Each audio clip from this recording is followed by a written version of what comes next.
Itu sangat bermanfaat sekali dan saya tidak sangka ya, Allah giring saya untuk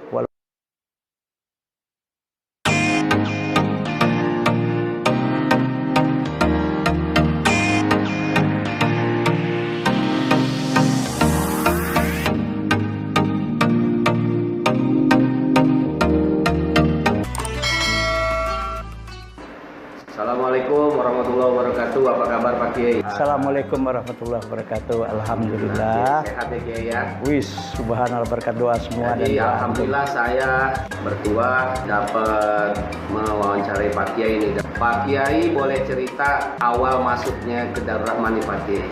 Subhanallah, ini kayaknya mengenang sejarah Iya, ya.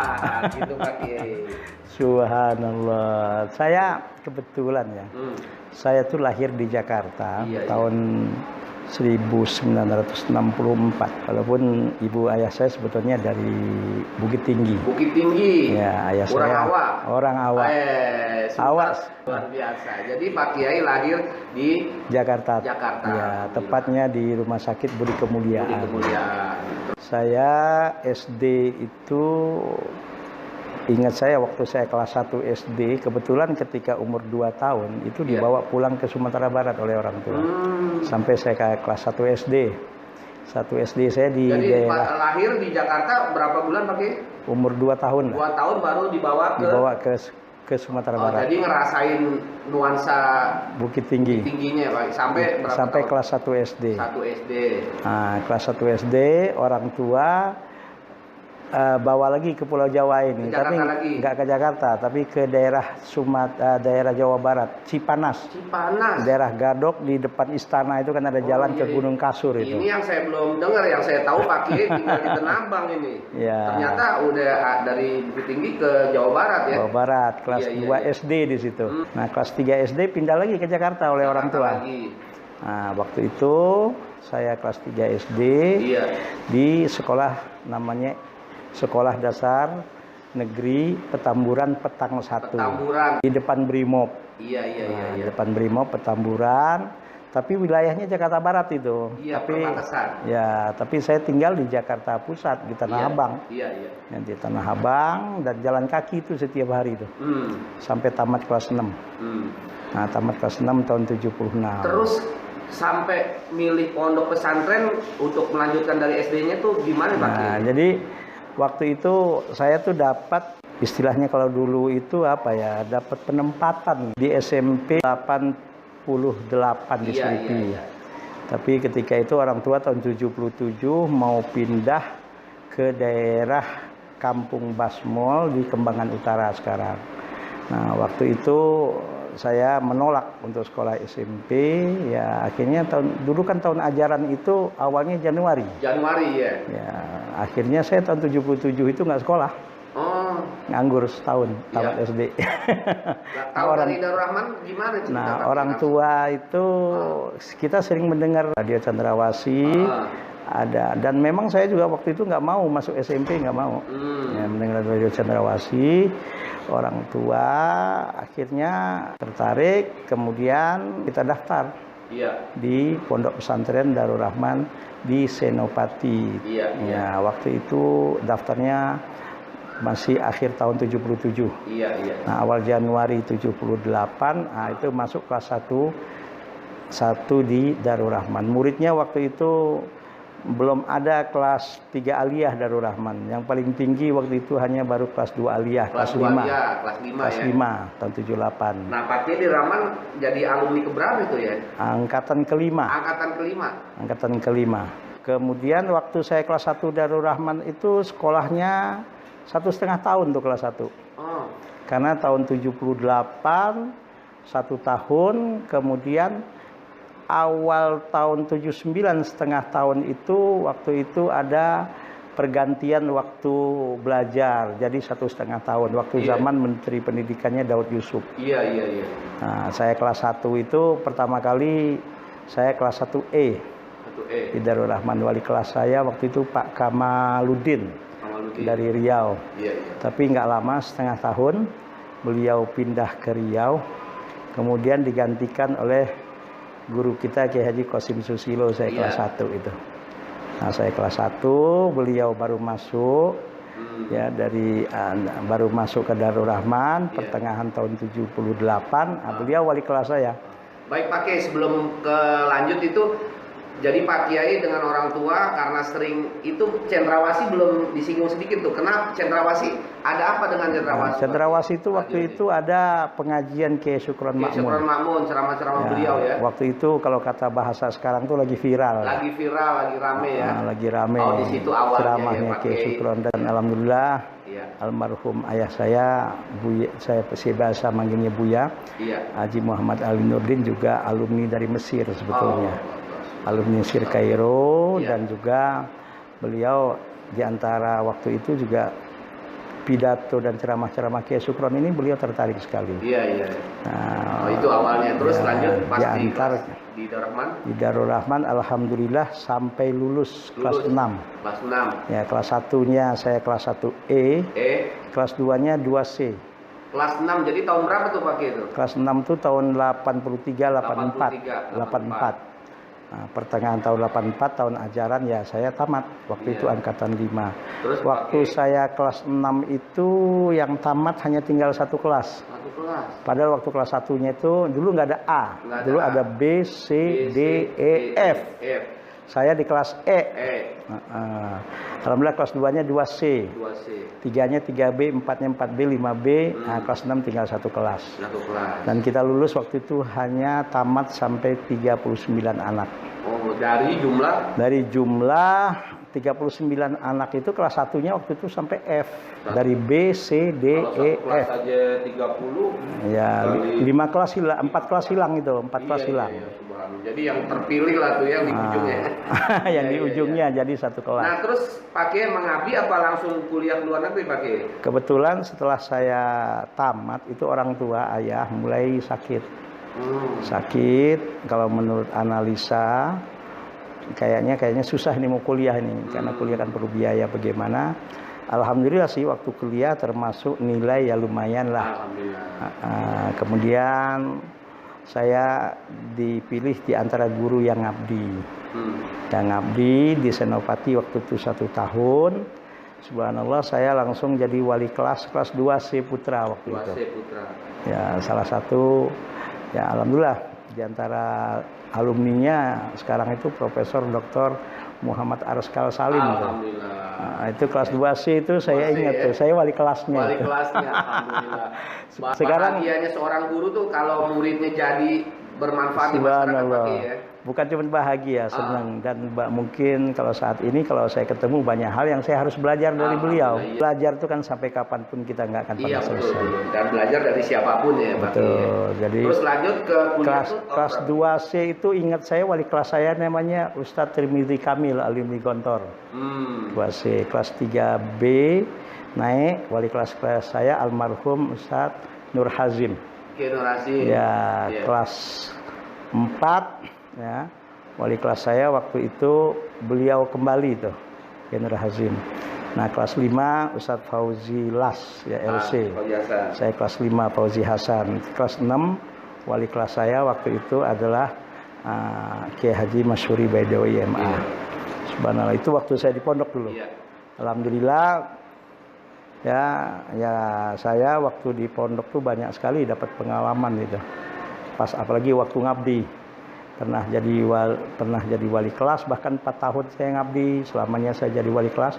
Pertama 2C, kemudian wali kelas 3D, kemudian 3B Putri, kemudian 3E Putri.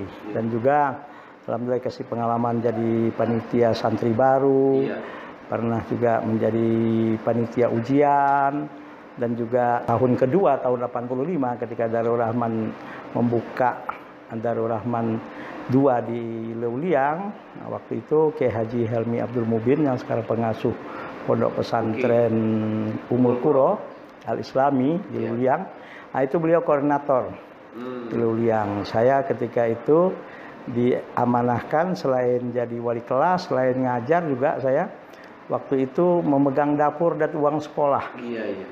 Ya, megang dapur dan sekolah. Subhanallah, itu pengalaman yang sangat berharga sekali, dan saya serius itu. Bukan jabatan, Iya, iya. pengalaman yang Pengalaman diberikan oleh pengertiannya. pondok, Iya, iya, waktu iya. itu. Dan itu sangat bermanfaat sekali dan saya tidak sangka ya. Allah giring saya untuk, walaupun sampai saat ini belum banyak sih santrinya, baru 350-an saat ini. Alhamdulillah Allah mengamanahkan kepada saya saat ini Pondok Pesantren Nurul Ilmi di Bojonggede, Bogor.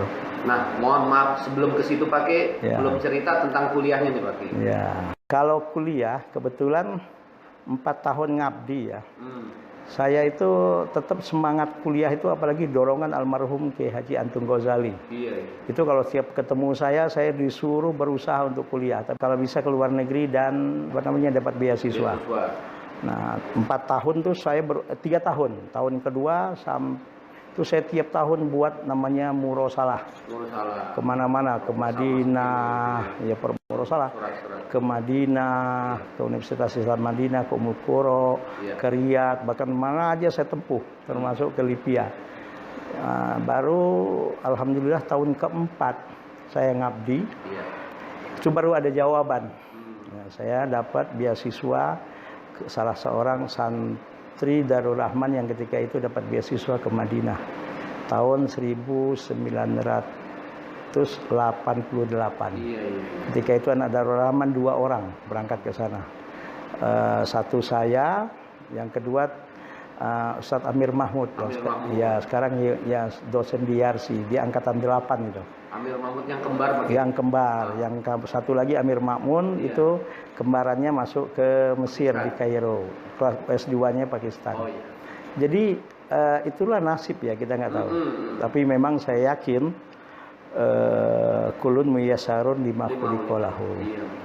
Alhamdulillah tahun 92 saya menyelesaikan S1 saya di Universitas Islam Madinah di Fakultas Syariah. Ya, di Fakultas Syariah. Dan ketika ke Madinah waktu itu hanya 7 orang 1 tahun itu diterima itu.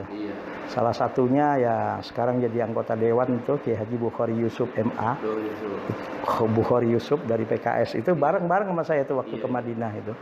Sekarang di komisi berapa itu saya. Kemudian Kiai Haji Hasan Basri Salim LCMA, dosen di UIN sekarang. Selain Ustadz Amir Mahmud juga ada beberapa teman, Muhammad Niam Sutaman dari pesantren Matoliul Falah di Pati. Ya, beliau pernah jadi diplomat di Kazakhstan kalau saya tidak salah. Jadi kita 7 orang waktu itu. Ya, jadi selesai di Madinah. Kita kan enaknya di Madinah ini kuliah nggak bayar ya. Kalau kata teman-teman istilahnya zaman keemasan tuh kuliah di Madinah itu.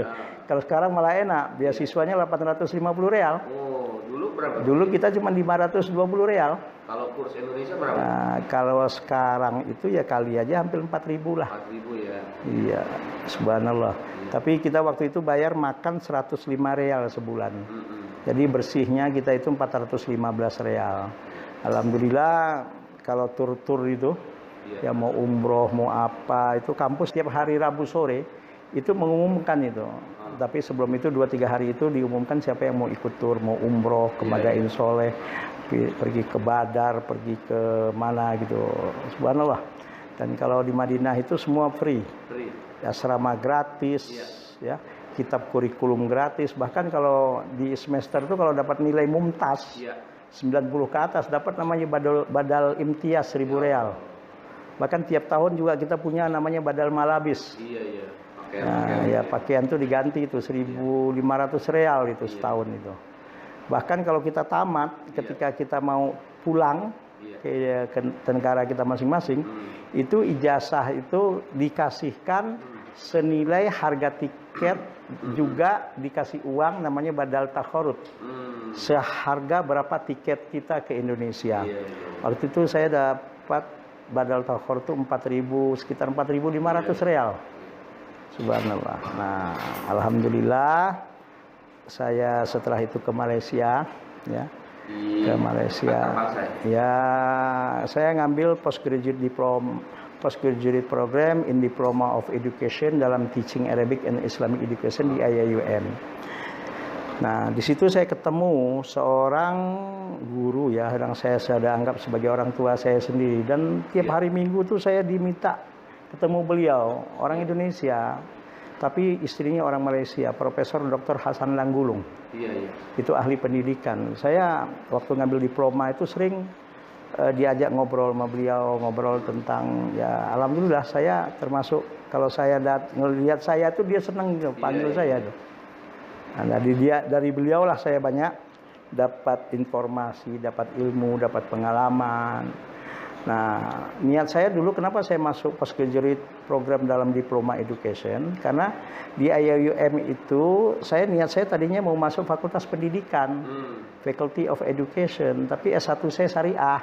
Iya, iya. Nah, saya ambil itu, tapi Profesor Hasan Langgulung bilang sama saya, ngapain kamu ngambil S2 Education, lebih baik ngambil ke syariah lagi. Tapi kan nggak ada di IAIUM nih. Sudahlah, pergi ke UM, katanya, Universiti Malaya.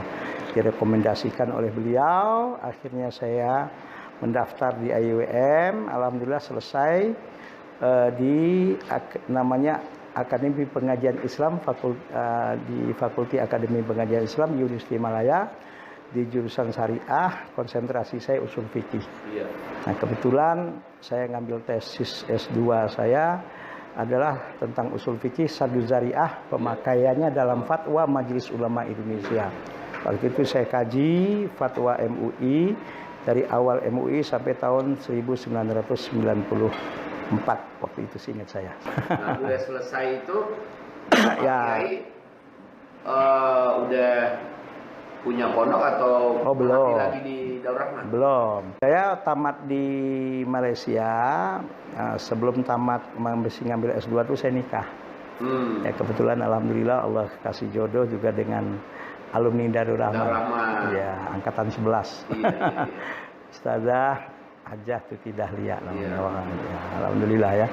Kayaknya sama Bang Jeki satu angkatan ya. Iya. Alhamdulillah, iya. Nah, terus ke pondok untuk pengabdian mulai tahun berapa lagi tuh Pak? Iya. Saya nggak langsung ke pondok habis itu, ngajar. Terus kalau nggak salah juga saya untuk ini mutawif haji umrah. Oh ya. Jadi setelah saya tamat Malaysia, itu saya ngajar. Pertama kali mengajar saya diterima namanya di Institut Agama Islam Al-Ghuraba di Rawamangun. Al-Ghuraba ya. Ya, waktu itu ya Pak Bukhari Tamam di bawah Dewan Dakwah ya. Saya cukup ngajar, bahkan saya sempat terakhir diberikan amanah saya jadi dekan Fakultas Syariah di situ waktu itu. Kemudian saya juga ngajar di Universitas Ibnu Khaldun Bogor. Waktu itu dekannya Pak Didin Hafiduddin. Didin Hafiduddin sekarang Profesor Doktor Didin Hafiduddin. Ya sudah nggak di Basnas lagi. Nah, yang di Tazkiyah? Di Tazkiyah tahun 2004 saya masuk ke Tazkiyah. 2004 betul, masuk ke Tazkiyah. Ya karena waktu itu di Koran Republika ada pengumuman Tazkiyah memerlukan dosen 14 tahun. Yang Dr. Antonio Safi lagi. Ya, Dr. Safi Antonio. Saya mengampu mata kuliah di Tazkiyah itu, mata kuliah usul fikih dan juga mata kuliah Qawaid Fiqhiyah itu dari tahun 2004. Cukup lama juga, 16 tahun. Dan saya pernah juga dapat pengalaman ya, diajak sama teman waktu itu untuk mengelola sekolah Islam terpadu Alia yang ada di Bubulak gitu. Saya kebetulan waktu itu diminta untuk konsep sekolah itu. Alhamdulillah. Nah, sekarang tuh terkenal ya kalau orang pergi ke Bubulak itu ada sekolah Islam terpadu Alia. Saya waktu itu dengan yayasan dijadikan salah seorang pimpinan dan juga kita dengan yayasan mengonsep pendidikan. Waktu pertama buka aja waktu itu langsung 7 kelas itu. Padahal kita buka hanya playgroup, TK dan SD. SD-nya 3 kelas, playgroupnya waktu itu 2 kelas kalau tidak salah, TK-nya sekitar playgroupnya 1 kelas, TK-nya 3 kelas. Subhanallah, tapi saya tidak lama di situ dan pindah ke Bojonggede tempat tinggal sekarang. Ingat saya bulan Desember, tanggal 6 Desember tahun 2003 saya pindah ke Bojonggede. Ini rumah sebetulnya sudah saya beli ya, tapi saya belum tempatin dulu. Baru setelah saya tidak di Alia lagi, saya pindah ke Bojonggede. Ya kecil-kecilan lah, kita kan namanya anak santri. Tetap yang penting kalau saya tinggal ke tempat itu, walaupun Bojonggede waktu itu masih tanah. Kalau hujan tuh beceknya setengah mati. Tapi saya lihat ini kawasan, telepon ada, dan akses ke stasiun nggak jauh gitu loh. Yang penting ada telepon rumah. Nah ketika itulah subhanallah kita buka pengajian lekar. Pengajian lekar anak-anak kecil, anak-anak kecil, tapi yang banyak ngajar istri saya.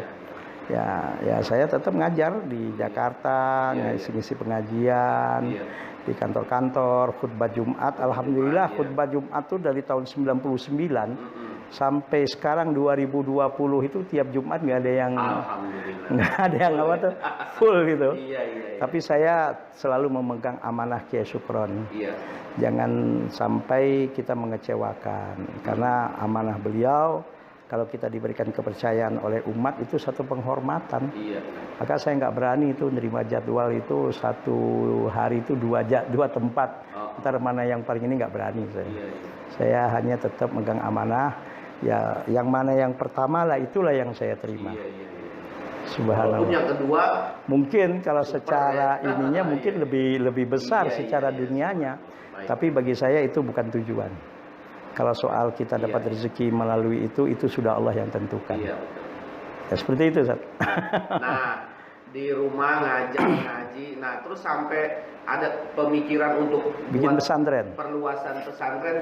Jadi saya tahun 2000 waktu itu khutbah Jumat di hotel di Kuningan ya, salah satu hotel di Kuningan waktu itu. Ada travel zaman presiden, Gus Dur, Pak Megawati gitu. Saya ingat ada pameran travel haji. Saya khotib Jumat. Di situ. Nah, setelah saya khotib Jumat ada salah seorang owner atau apalah direktur travel mendengar khutbah saya. Nah, saya diajak bicara, dia nawarin, Ustaz, bantu kami untuk jadi pembimbing di travel. Namanya Ustaz Haji Raden Aminuddin Nasir Aminuddin. Nasir Aminuddin sekarang di Palembang, dia orang Palembang dan pernah tahu-taunya cerita-cerita pernah jadi santri Darul Rahman. Angkatan 7 walaupun nggak lama. Bawa pakai. Tahunya saya setelah ini. Dia ajak saya jadi pembimbing di travel namanya Syuhada Arafah Wisata tahun 2001. Nah, tiap tahun saya itu alhamdulillah Allah perkenankan bisa bawa rombongan haji. ONH Plus. Dan alhamdulillah ya tahadus bin nikmah. Kalau Allah berikan subhanallah ya, baru sudah berangkat haji alhamdulillah sudah 13 kali. Ya, 9 kali melalui travel, 4 kali waktu di Madinah dulu. Alhamdulillah juga tasbih nikmah Allah memberikan rezeki kepada istri saya dengan travel itu juga kita bisa alhamdulillah sudah haji tahun 2010 dan 2011. Alhamdulillah saya bisa bawa ibu saya untuk bisa menunaikan ibadah haji ke tanah suci melalui ONH Plus itu juga. Nah, uang dari setelah haji itu selalu saya kumpulkan. Nah, ada orang nawarin tanah 100 meter, 200 meter, ya langsung saya belikan tanah. Terpikir bagi saya satu saat ini pasti bermanfaat. Nah, ketika tahun 2013, awal Januari 2013, alhamdulillah kita sudah ada majelis taklim. Namanya Majelis Taklim Nurul Ilmi. Dan ada PAUD Nurul Ilmi, ada TPA Nurul Ilmi. Dan PAUDnya udah dapat izin bahkan. Tapi belum ada pesantren. Saya undang Kiai Sukron, Syekhuna guru kami untuk maulid. Untuk maulid, ceramah maulid tahun 2013 awal Januari. Itu setelah ceramah ngobrol-ngobrol biasalah dengan teman-teman, saya ditegur sama Kiai Sukron. Kamu ini katanya ngajar ke sana sini, kuliah ke sana sini, nggak berani bikin pesantren. Teman-teman kamu itu nggak selesai S1 kadang-kadang berani bikin pesantren. Kamu cuma ngajar ke sana sini katanya. Di depan temen, di depan orang saya digitukan. Motivasi nih. Ya, itu yang membuat saya justru Ya, kalau anak sekarang kan kadang-kadang kalau dimarahin guru baper. Kalau saya enggak. Challenge malah ya. Nah, ini justru tantangan bagi saya. Kalau kata orang Melayu itu cabaran. Cabar. Dan saya justru waktu itu bangga. Berarti kiai saya walaupun saya sudah tamat 2004 1984 saya tamat Darul Rahman, tahun 2013 masih memperhatikan saya dan masih mau saya diperhatikan seperti itu. Saya ucapan terima kasih, saya cium tangan beliau, saya mohon restu kepada beliau. Iya bagi, insya Allah seminggu depan brosur jadi. Alhamdulillah. Jadi itu ini apa? Ya. Luar biasa motivasinya ya. Sampai saat ini kesyukuran itu tahun kemarin pun. Itu saya selalu nanya, saya dipanggil itu. Sampai kemarin tahun ajaran baru, udah berapa santrinya? Santri barunya berapa? Ya karena kita kan tanahnya terbatas jadi saya nggak berani jor-joran lah. Alhamdulillah sekarang santri sudah 300 lebih lah. Ya dan mudah mengeluarkan alumni 2 angkatan. Dua angkatan. Jadi angkatan kedua ya? Ya angkatan udah 2 udah keluar. Jadi bagi saya itu justru subhanallah perhatian Pak Kiai kepada saya. Betul. Dan sampai saat ini saya selalu kalau ada kesempatan minta nasihat dari beliau. Minta doa dari beliau. Dan juga alhamdulillah ibu saya alhamdulillah sampai sekarang masih ada ya. Alhamdulillah. Saya selalu bagaimana orang tua itu ya ridho. Dan saya selalu minta doa supaya ini karena saya bagaimanapun Nurul Ilmi itu dari nol betul. Dari nol betul, dari rumah ya sampai saat ini rumahnya masih seperti itu. Dari beli tanah sedikit-sedikit, pembangunan juga alhamdulillah. Saya ngajar taklim ya di Jakarta, di masjid-masjid. Saya cuma memberi informasi aja kepada jemaah. Ya, saya sekarang sedang membangun masjid, sedang membangun asrama, membangun kelas. Hanya informasi aja. Kalau ada orang bapak ibu yang ingin menginfakkan sedekahnya silahkan. Kalau berupa misalnya mau beli semen ya bawa aja ke sana langsung biar langsung gitu. Alhamdulillah sih sekarang alhamdulillah asrama putra asrama putri sudah ada. Dan santrinya pun alhamdulillah bukan hanya sekitar Bogor, dari Ternate ada, dari NTB ada, bahkan dari Papua juga sudah ada. Tahun ini juga dari Medan ada, dari Bengkulu, dari Lampung macam-macam. Subhanallah. Nah, tadi Pak Kiai bilang cabarannya itu dari Pak Kiai, kenapa belum punya pondok? Nah, sebagai tadus binimanya Pak Kiai juga hari ini masih ngajar juga di Darul Rahman Pak Kiai ya. Jadi sebagai wujud syukur. Ini udah tahun keempat. Ini udah tahun keempat. Ya, saya balik lagi ke Darul Rahman. Jadi walaupun sedikit satu hari, walaupun cuma satu hari, tetap ngajar ya di Darul Rahman. Satu ngajar di Darul Rahman ini, alhamdulillah Pak Kiai masih ada. Ya, mudah-mudahan beliau sehat walafiat, panjang umur. Ya, juga saya tetap sampai saat ini masih harus banyak belajar. Ada hal-hal yang saya rasakan manfaat pengalaman di Darul Rahman ini yang saya bisa aplikasikan untuk Nurul Ilmi ya saya aplikasikan bahkan bukan cuma untuk Darul Rahman bukan dari Darul Rahman alhamdulillah tahun yang kemarin itu kita bikin namanya Formada Nah, forum kerjasama pondok pesantren alumni Darul Rahman yang dipimpin oleh Kiai Haji Mustafa Mughni MA pesantren Darul Mughni sekjennya Kiai Haji Dr. Kiai Haji Muhammad Ilyas Marwal LCMA pimpinan pesantren namanya Nurani. Di situ ada Kiai Haji Burhan Marzuki pimpinan Kotrul Nada, ada di situ Kiai Haji Wildan ya pimpinan Al Kamil Tangerang dan juga Kiai Musfik ya. Dan alhamdulillah saya salah seorang pendiri Formada ini. Ya, dan dengan Formada ini subhanallah kita alumni-alumni yang Allah berikan amanah ada pesantren kita bisa bersilaturahim, bisa saling berbagi pengalaman, bisa berbagi ilmu dan alhamdulillah kita terbuka. Jadi ada hal-hal yang memang saya rasakan Dengan ada Formada ini banyak hal yang tadinya tidak terpecahkan bisa terpecahkan. Jadi solusi ya. Jadi solusi Formada itu. Solusi, ya. Bahkan ketika kemarin pandemi ini mau membuka pondok, saya juga termasuk bingung. Kita semua nggak ada punya pengalaman. Dengan senang hati saya silaturahim ke pesantren Al Multazam Kiai Haji Jamhuri, alumni Darul Rahman angkatan 11. Saya silaturahim ke Pondok Pesantren Darul Rahman 2 di Luliang yang sekarang di sananya yang sebagai pemimpinnya Kiai Haji Zainal Ridho. Saya pergi ke pesantren Atawazun pimpinan Kiai Musyfik Amrullah, ya, alumni Darul Rahman angkatan 3, pergi juga ke Darul Mugni.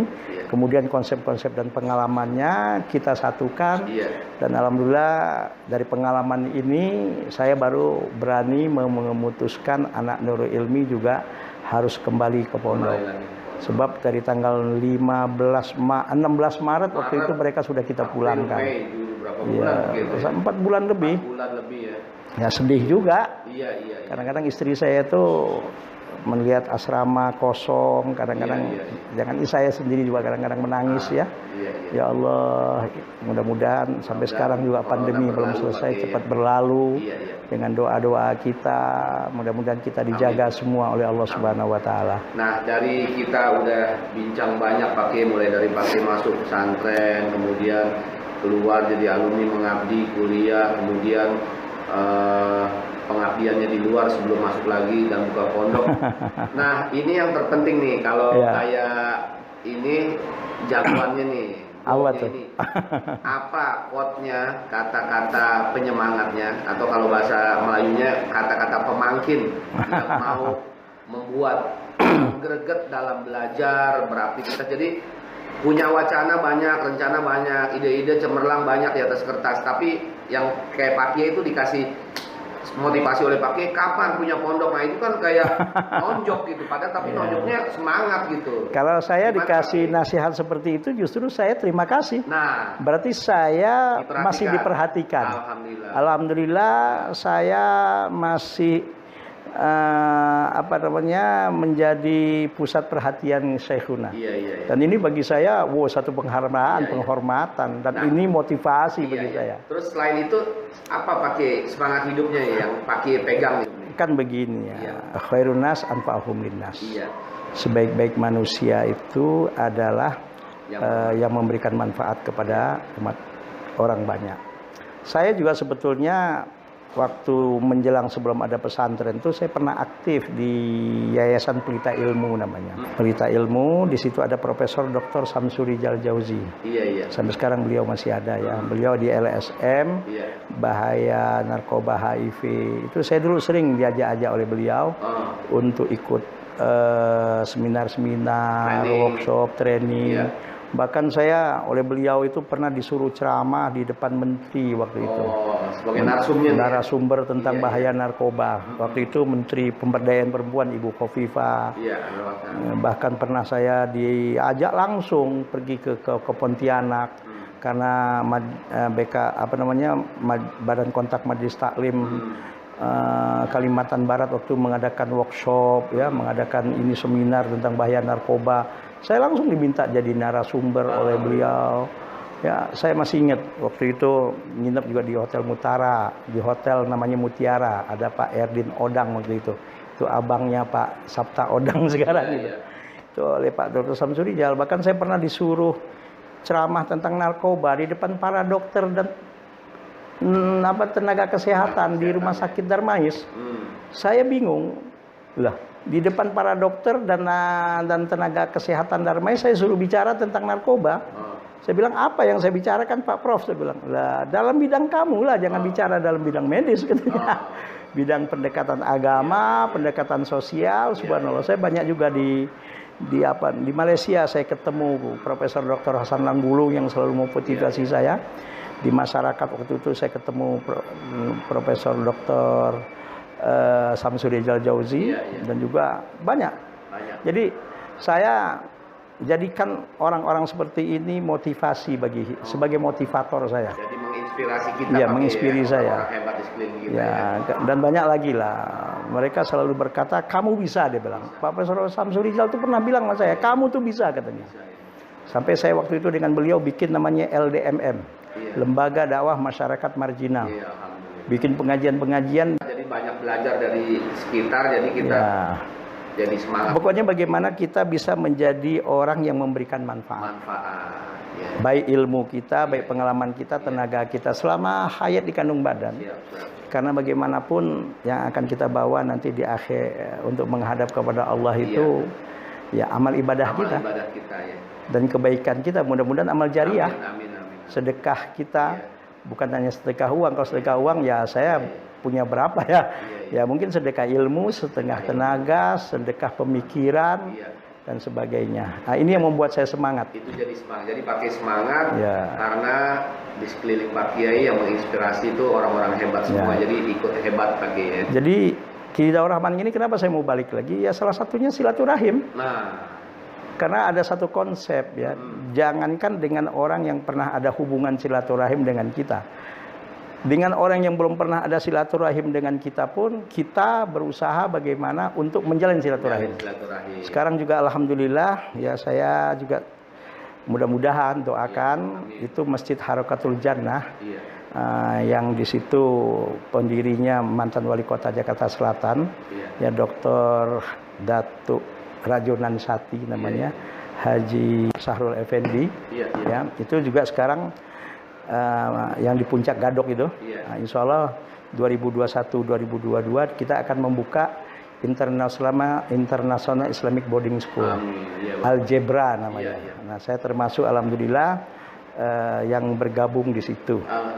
Ya, dengan pengalaman yang ada di Daur Rahman, di Nurul Ilmi, di masyarakat, mudah-mudahan di situ kita akan bikin pesantren tingkat internasional. Kurikulumnya kita pelajari kurikulum Al-Azhar dan kurikulum namanya Cambridge ya. Cambridge itu minta doanya. Amin. Yang tempatnya di Gadok gitu. Saya sekarang dengan salah seorang Dr. Indrianto Faisal juga dan beberapa teman Dr. Agus Mulyana apa semua juga sedang mengkonsep nih sekolah ini. Yang letaknya di Gadok itu tanahnya lumayan juga sih 2,5 hektar gitu. Ya. Baik Pak Kiai, jadi sebagai penutup nih dari pembicaraan kita untuk memberi semangat kepada para pelajar, santri dan orang-orang yang ingin membuat masjid, pesantren atau alumni-alumni ini yang sedang membincangkan tentang bagaimana itu hal-hal yang terkait dengan dakwah itu, apa nasihatnya Pak Kiai? Kan gini ya, dakwah itu adalah kalau kita sebagai santri itu adalah ya sebagai panggilan jiwa kita. Mengajar itu saya termasuk orang kalau nggak mengajar malah pusing. Mungkin sudah ini kali ya, udah jadi kebiasaan gitu. Jadi tapi tetap supaya untuk semangat dakwah ngajar itu kalau kita dapat rezeki di situ itu jangan jadikan sebagai tujuan utama. Nah, kalau itu jadi tujuan utama terus terang saja kita akan berhenti itu. Nggak puas, pasti nggak puas. Tapi kalau udah jadi hobi panggilan jiwa bertahan terus pakai ya. Jadi kalau soal ada rezeki di situ Allah berikan itu hanya konsekuensi aja. Konsekuensi aja. Yang penting kita berbuat. Karena mengajar itu kan membentuk generasi ya. Ilmu kita itu insya Allah termasuk mandala ala khairin falahu mithlu ajri fa'ilihi. Ya mungkin sholat kita kurang bagus, mungkin puasa kita masih belum bagus, mungkin dari zakat kita juga masih banyak yang belum bagus. Ya mudah-mudahan dengan kita mengajar, memberikan ilmu dengan masyarakat, berbagi pengalaman, ini jadi sedekah jariah. Kalau sedekah harta mungkin ya agak seberapa, tapi sedekah ilmu, sedekah tenaga, sedekah pemikiran, yang insya Allah multi level pahala. Insya Allah. Luar biasa Pak Kiai, itu jadi penutup yang luar biasa. Multi level pahala, dan itu selalu membuat saya semangat. Dan bagi saya ketika ada orang memberikan kesempatan kepada saya untuk mengabdi, mengajar, khutbah Jumat, ceramah, itu bagi saya satu kehormatan. Dan subhanallah saya di situ justru saya jadikan momentum untuk saya belajar. Maka kalau saya diundang ceramah maulid misalnya atau apa gitu, ada 2 penceramah. Saya selalu datang kalau bisa sebelum acara mulai sudah ada di tempat. Supaya dapat ilmu Ya, dari supaya yang kalau saya penceramah terakhir, nah, supaya saya masih dapat ilmu dari orang yang ceramah sebelum saya. Iya, iya, iya. Kalau saya ceramah yang pertama, saya tunggu tuh acara tuh sampai habis supaya bisa dapat ilmu dari penceramah setelah saya. Luar biasa pakai. Jadi saya lihat dari awal tuh motivasi untuk menuntut ilmunya nggak berhenti ya. Lah ilmu itu kan berkembang. Nah, itu kadang-kadang yang dia udah jadi pemimpin pondok apa terus berhenti di situ. Oh, enggak. Nah, ini yang luar biasa dari ilmu dari Allah ini kan kita tahu laukan al-bahru midada li kalimati rabbi lanafidal baru qabla an tanfada kalimati rabbi walau ji'na bimithlihi madada. Ilmu Allah itu subhanallah, lautan jadi tinta. Pohon-pohon di dunia ini jadi pulpennya untuk menulis ilmu Allah ini. Itu nggak akan cukup. Walaupun itu air laut sudah habis jadi tinta, didatangkan lagi air laut yang banyak itu pun masih belum cukup. Makin kita masuk ke dalam ilmu Allah ini, makin akan kelihatan kebodohan. Ternyata masih banyak hal yang belum kita tahu. Baik. Luar biasa Pak Kiai.